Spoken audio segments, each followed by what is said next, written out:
All right, and we're recording. So my first guest on is Lisa Cuddy, my co-worker. Complex Fitness. Ba-da-da-da-da-da. Lisa is, like myself, a coach in Roscommon Town, and she has just completed the 4x4x48 challenge, which was set by David Goggins. Am I right? Yeah, absolutely. So I'm going to let you take over. You can explain what the challenge was for, explain the charities and all of that first before we get going. Okay, perfect. So the challenge was obviously the 4x4x48. It was running 4 miles every 4 hours for 48 hours. So it started on Friday and finished there at 4 o'clock or 5 o'clock, close to 5 o'clock on Sunday. And the two charities that I did it for was the ISPCA, which is the Irish Society for the Prevention of Cruelty to Animals.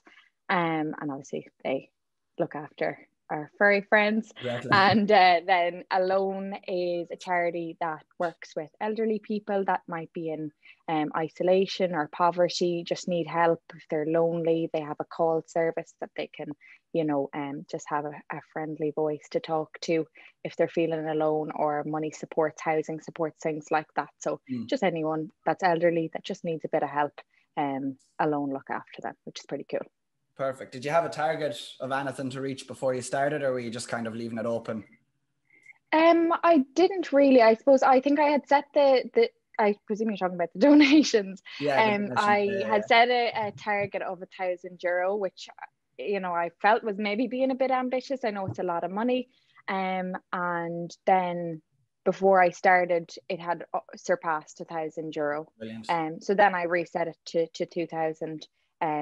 As being the target, and I think we're there or thereabouts. We're nearly there, so I was happy with anything, but it has definitely surpassed my expectations, which is pretty unbelievable. I'm delighted with it. Yeah, and the one thing I was really thinking about with you doing the challenges, and for anyone doing a challenge like this, was Lisa and running doesn't always go well, and it's probably the thing you find hardest, is it? Yeah, I'm not a runner at all. I think that's why I wanted. Yeah, go on. No, sorry. I think that's why I wanted to do it. Like, it really was a challenge for me. Like, I could have done anything sort of a challenge like that might have been like right up my street, but like running is not my strong suit at all. I don't love it.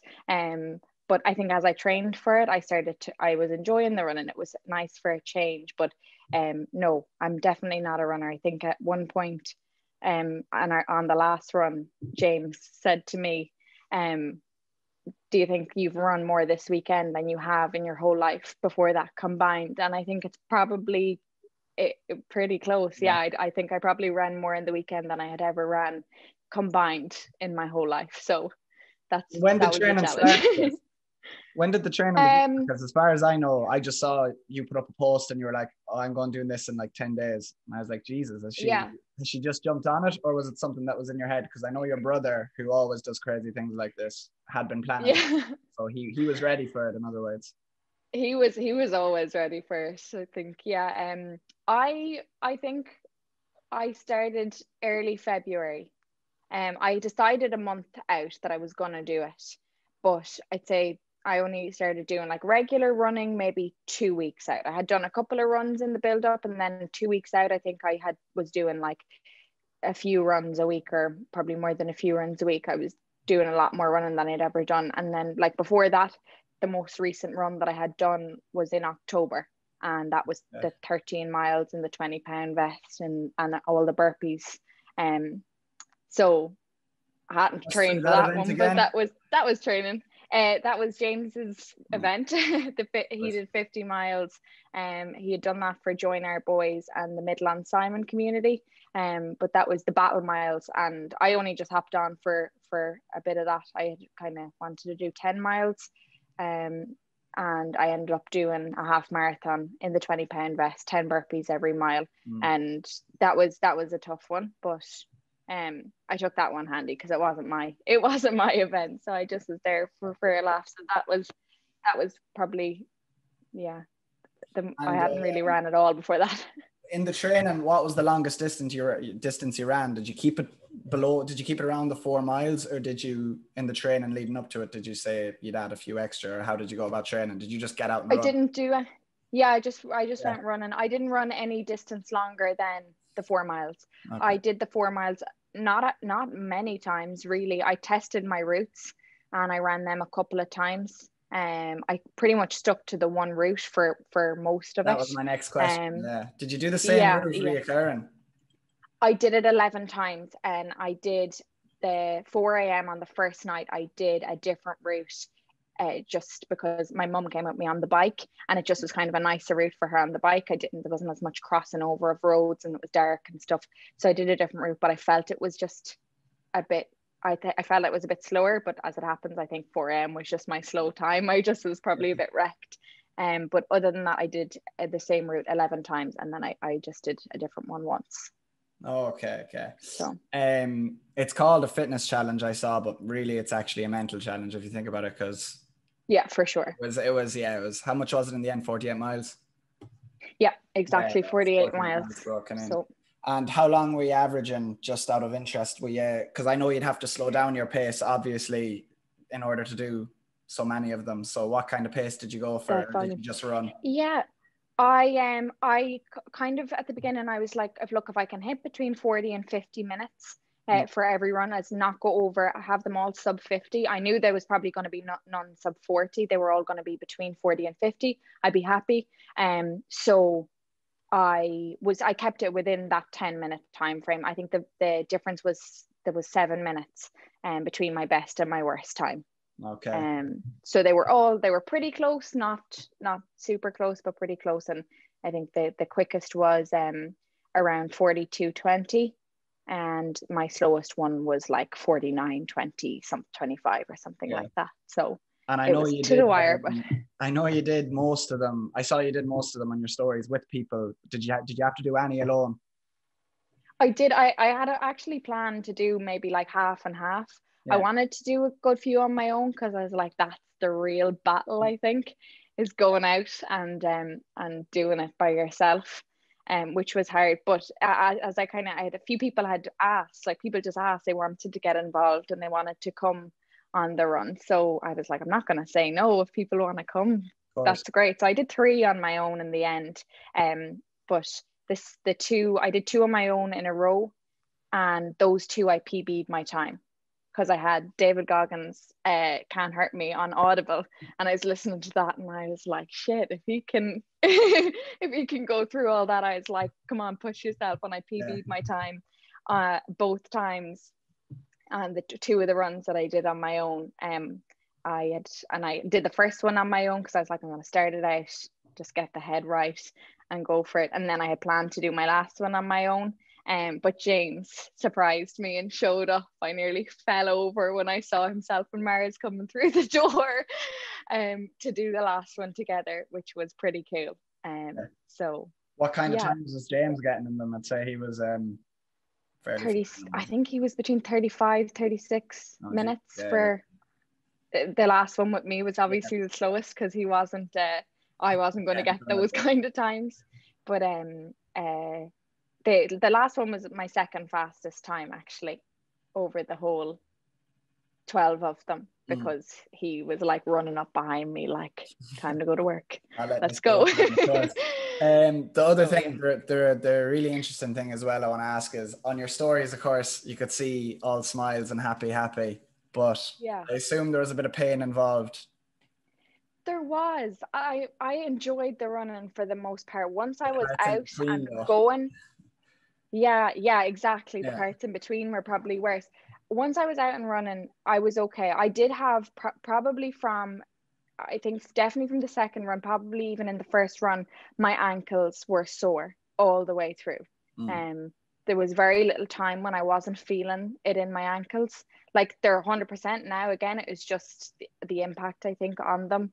And maybe they're not used to doing that kind of running as well. But my ankles were sore pretty much all the way through. And then I got blisters after, I think, 4 or 5 runs.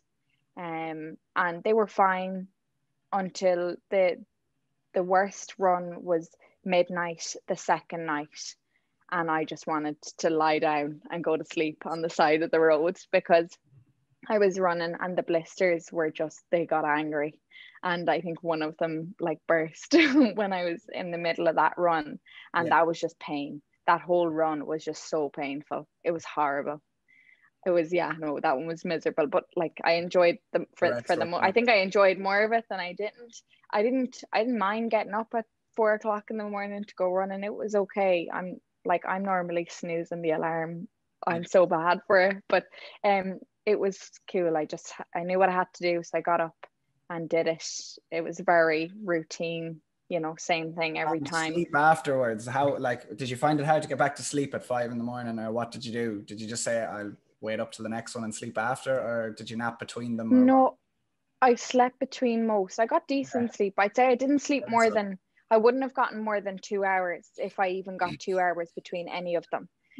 But no, I was able to get back to sleep okay. I think the first night I struggled to sleep a little bit more because I think after the first few runs it was hitting me more and more. Like because it felt like when you're going to sleep and waking up and then it's dark, and then you're running and you're going back to sleep and you're waking up again and it's still dark. Yeah. It feels like it's days. Yeah. When really it's just hours, but it feels like it was going on for days. In such a small window as well. It feels like loads of days. Yeah. Yeah. It feels like loads of days. And then like the first night I was going back to sleep maybe after the 12 o'clock and the 4 o'clock one, and I was like, oh my God, this is going to be awful. I have a lot left to do. Yeah. And it was just weird. Yeah, it just felt like it was going on for the longest time. But when you'd be so happy to see the morning again, because it's like, okay, finally we got through the night. The nights were just really long. But that's good. Have you any other challenges lined up or any other ideas? Oh God, I don't know. Nothing soon anyway. Yeah, and well, no, I know the CrossFit Open is starting next weekend, so I'm registered. You're registered. This is my first year registered. Yeah, we'll see how it goes. I know I'm not going to be RX or anything like that, but that's just for fun more than anything. As regards challenges, I don't know. I'm sure that'll leave you in ribbons over the next few weeks, to be honest. Yeah, they usually do. It's 3 weeks this year, isn't it? It's only 3 weeks. Yeah, I think it's. Yeah, I know. I don't even know. I haven't been looking at it too much. I just saw the thing pop up when I registered, and yeah, I'm not too worried about it. I'm just gonna take it easy and just, it's for fun more than anything, I think, for me at this year anyway. And training during lockdown for you isn't much of a problem now, is it? Or have you found it much harder in this one than others? I suppose having the challenge and stuff kind of gave you a bit of focus. Yeah, I think I probably decided to do the challenge because I was like feeling a bit lost with it all. I probably have struggled to train. Like I have a great setup, so I'm like really lucky in that way. I have been tipping away, like you know, I'm not doing a huge amount, not like yourself, but I just tipping away. And then I think I just was feeling like I was just a bit lost with it all. I was like, this is just rubbish. I'm like, I can't. And then James said he was going doing that, so I was like, here, perfect. I'll do that. It'll be a bit of crack, take up a weekend anyway. And yeah, I'm a little bit sad now, to be honest, because it was fun. To have something, like I did nothing else, only eat, sleep, run. That was it. And then nearly every time I went out, or I was seeing someone, or there was people, you know, parked up on the road on the route, beeping and waving, and like I saw a lot of people along the way. People just kind of heard about it through other people and were just, you know, coming along to say hi, which was cool as well, which is great. Yeah, that was the main thing. That was what it was all about. So I'm obviously the most happy with that. I'm happy I finished it, but there was no way I wouldn't when people were I couldn't get over how much like people were given. It's like, you know, and I know it's probably tough times as well, like as regards money for some people it definitely is, and everyone just was like given whatever they could, and accumulated to a lot of money. So that was, and I know as well, before I let you go, I know you're doing a bit of online coaching as well. So if you want to tell any people about that, seeing as it'll be going up on the channel and I'll be sharing it to my page, if you want to just show if you're taking on any numbers or not at the moment, or exactly what you do, because I know for anyone listening, I work with Lisa in the gym. We work on the floor together, and Lisa's very performance based rather than, she'd be a lot like myself in the sense that the aesthetic side of things are kind of a product of your training rather than solely focusing on the whole aesthetic side. So she's very performance based. She works with a wide range of people, as we all do in the gym, but even outside of it, she has her own gig as well. So if you want to just run people through that too. Cool, thank you. Yeah, so I am doing online coaching. I'm definitely taking on people at the moment. I don't have a specific number or anything at the minute. I have a few people on the go all the time, which is great. It's kind of, I think it was busier in January and it gets quieter then. I think people are struggling with the gyms being closed and that. But yeah, no, I suppose a lot of my clients would be females. I think probably girls just prefer to go to girls the way it is. And though I suppose my own goals would be very much performance based, as you mentioned, a lot of the people that I would work with have aesthetic goals, which is, you know, the general population. Everyone that just tends to be the way that it is. But I kind of, I suppose, try and work with people to get them thinking a little bit differently as well, that, you know, get them to a point that they're you know, focusing on the performance, and then the aesthetics come along with that as well. But yeah, it's great. I don't know how much to say, but I'll put the link to your Instagram and everything below, but if you want to tell people where they can find you and what social media. So I'm Lisa Cuddy Fitness on Instagram. I have a Facebook kind of account as well, but I'm not that, I honestly don't really know how to work Facebook that well. I haven't been on it in years. But I'm mostly on Instagram. I have a link in my bio to do a client assessment form if you're interested in doing any online coaching. And yeah, perfect. I don't know what much else to say. Below anyway in the bio. I know it's Thanks, Kevin. Kind of jumped that question on you, but it's all absolutely. What we'll do is we'll call it there. Cool. Thanks everyone for watching. Make sure this is one of the first few videos we're putting up. Me and Lisa definitely will be talking again on this. I'm sure she'll have some more mad challenges and we'll be talking anyway. Right. Make sure you subscribe. It's really going to help because I want to interview more people like Lisa. I want to interview more people not like Lisa. I want to interview a wide range of people, and the more people that subscribe and share these things makes it easier for me. So I'm just going to end the recording here. So good luck everyone. Complex Fitness. Ba-da-da.